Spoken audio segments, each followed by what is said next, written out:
Pengakuan Kevin Dix saat timnas Indonesia hadapi Brunei Darussalam di kualifikasi Piala Dunia. Media Vietnam khawatir hadirnya timnas Indonesia bakal sulitkan timnas Vietnam. Namun sebelum kita bahas videonya, alangkah baiknya jika kalian subscribe dulu channel ini agar kalian gak ketinggalan informasi menarik seputar timnas Indonesia setiap harinya. Jika sudah subscribe, simak video selengkapnya sebagai berikut. Sikap tegas Mark Locke terhadap Israel yang jajah Palestina. Gelandang timnas Indonesia Mark Locke menunjukkan sikapnya terhadap situasi peperangan antara Israel dengan Palestina. Kondisi Israel dan Palestina kini kembali memanas. Terbaru, Israel mendesak agar 1,1 juta penduduk Palestina meninggalkan tanah dan rumah mereka. Dilaporkan korban tewas di sisi Palestina mencapai 2.215 warga dan 8.714 warga luka-luka. Dikutip dari Al Jazeera, korban tewas termasuk 700 anak-anak. Di tepi barat yang diduduki, jumlah warga Palestina yang tewas akibat tembakan Israel dalam sepekan terakhir telah mencapai 50 orang. Terkait situasi ini, gelandang timnas Indonesia Mark Locke ikut menunjukkan sikapnya. Dia dengan lantang memberikan dukungan kepada Palestina. Locke mengunggah foto sebagai dukungan kepada rakyat Palestina untuk merdeka dari penjajahan Israel. Doa untuk Gaza, bebaskan Palestina, tulis Mark Locke. Unggahan Mark Locke lantas viral di media sosial. Banyak pihak yang mendukung aksi Mark Locke karena berani mendukung kebebasan Palestina. Sebuah keberanian dan pernyataan yang kuat dari Mark Locke, ujar netizen merespon sikap Mark Locke. Di sisi lain, Locke saat ini sedang bergabung dengan timnas Indonesia untuk laga kualifikasi Piala Dunia 2026 lawan Brunei Darussalam yang akan berlangsung di Stadion Sultan Hassanal Bolkiah pada Selasa 17 Oktober 2023. Media Vietnam khawatir hadirnya timnas Indonesia bakal sulitkan timnas Vietnam. Media asal Vietnam, Soha VN, khawatir dengan kemungkinan tim nasional Indonesia lolos ke putaran kedua kualifikasi Piala Dunia 2026 zona Asia. Sebab jika itu terjadi, maka Soha VN khawatir hal tersebut justru akan mempersulit timnas Vietnam untuk lolos ke babak ketiga. Seperti yang diketahui, timnas Vietnam sudah memastikan satu tiket ke grup F kualifikasi Piala Dunia 2026 zona Asia.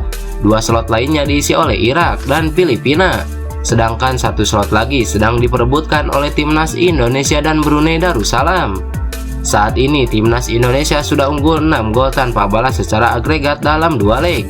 Pada leg pertama, timnas Indonesia mampu membungkam Brunei Darussalam 6-0. Pertandingan leg kedua akan berlangsung di Brunei Darussalam pada Selasa 17 Oktober 2023 mendatang. Namun demikian, Soha VN sudah mengklaim bahwa timnas Indonesia mengunci satu slot di grup F kualifikasi Piala Dunia 2026 zona Asia. Dalam artikelnya, Soha VN menyebut timnas Vietnam akan menghadapi lawan-lawan yang sulit pada kualifikasi itu. Selain itu, Soha VN juga menyoroti kehadiran timnas Indonesia yang akan menjadi lawan The Golden Star di grup D Piala Asia 2023. Ini merupakan dua tantangan yang cukup sulit bagi timnas Vietnam. Pada babak kedua kualifikasi Piala Dunia, pelatih Philip Trosser dan timnya berada satu grup dengan Irak, Filipina, dan Indonesia. Pada Piala Asia 2023 pada Januari 2024, lawan tim Vietnam adalah Jepang, Irak, dan Indonesia, tulis media Vietnam Soha VN. Sementara itu, Federasi Sepak Bola Vietnam atau VFF sendiri mempunyai target tinggi untuk timnas Vietnam. Menurut laporan Soha VN, VFF menuntut timnas Vietnam untuk sukses dalam dua agenda besar itu. Kabar gembira untuk timnas Indonesia U17, pesaing timnas Indonesia ompong di Piala Dunia. Timnas Indonesia U17 mendapatkan kabar gembira jelang ajang Piala Dunia U17 2023. Seperti yang diketahui, timnas Indonesia U17 bakal bersua Ekuador, Panama, dan Maroko di turnamen tersebut. Timnas Indonesia bakal mengawali perjalanan pada 10 November 2023 di Stadion Gelora Bung Tomo, Surabaya. Garuda Asia bakal menantang Ekuador pada laga pembuka. Namun, kabar buruk diterima oleh Ekuador sebagai lawan pertama Garuda Asia. Pasalnya, PSSI-nya Ekuador atau FIF sedang dalam dilema besar.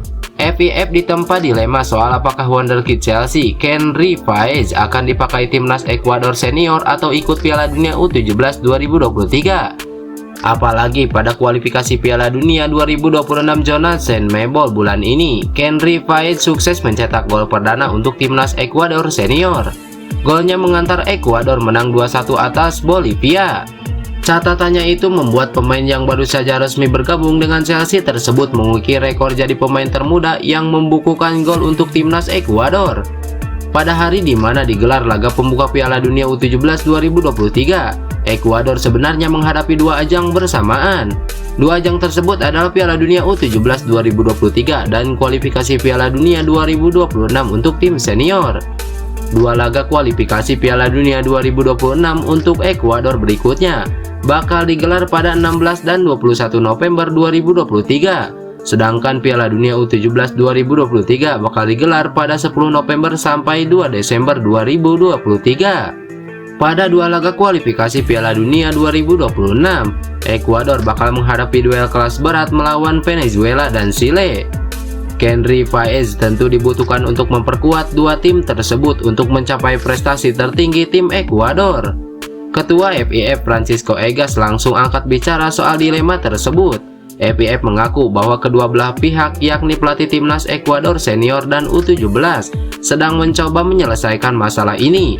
Dia mengaku bakal menghormati hasil dialog dari kedua pelatih.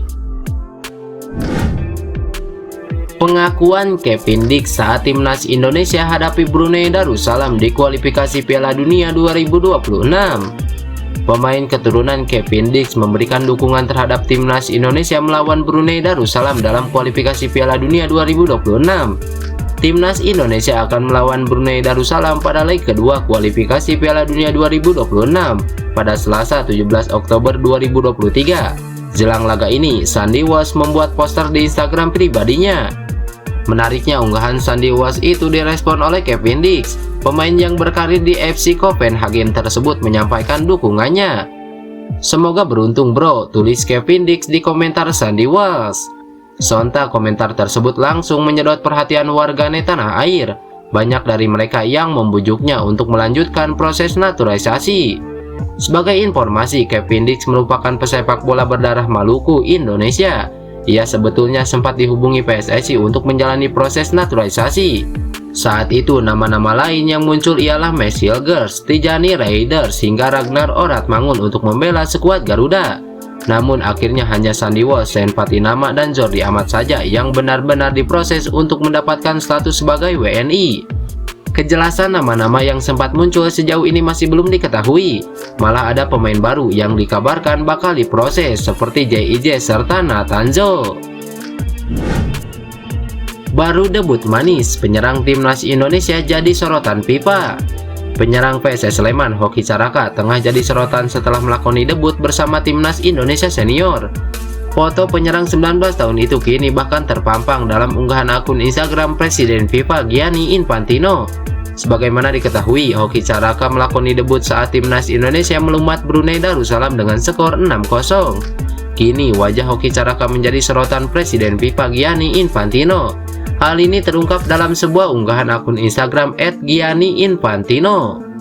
Dalam unggahan tersebut, wajah Hoki Caraka disorot ketika tengah memasuki lapangan saat melawan Brunei Darussalam.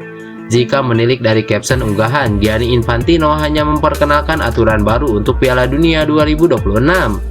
Format Piala Dunia 2026 menjadi 48 tim, menjadi yang pertama setelah jumlah peserta 32 tim diperkenalkan pada Piala Dunia 1998. Konfederasi Sepak Bola Asia pun mendapatkan jatah 9 negara yang akan tampil di Piala Dunia 2026 mendatang. Timnas Indonesia memang memiliki kans untuk bisa tampil di Piala Dunia 2026 dengan aturan baru ini. Pasukan Sintayong berpeluang untuk melaju ke putaran kedua setelah di leg pertama menang atas Brunei Darussalam. Rafael Struijk dan Edo Febriansah kemungkinan diturunkan di leg kedua. Rafael Struijk dan Edo Febriansah kemungkinan akan diturunkan dalam leg kedua timnas Indonesia versus Brunei Darussalam. Mereka hanya cedera ringan. Sintayong pun sudah memasukkan Rafael Struijk dan Edo Febriansah dalam skuadnya untuk menghadapi leg kedua putaran pertama kualifikasi Piala Dunia 2026 zona Asia. Menurut PSSI, Rafael Struijk dan Edo Febriansah masih dalam kondisi cedera. Walaupun cedera tersebut dianggap ringan, meskipun demikian, keduanya memiliki peluang untuk bermain dalam pertandingan yang akan datang.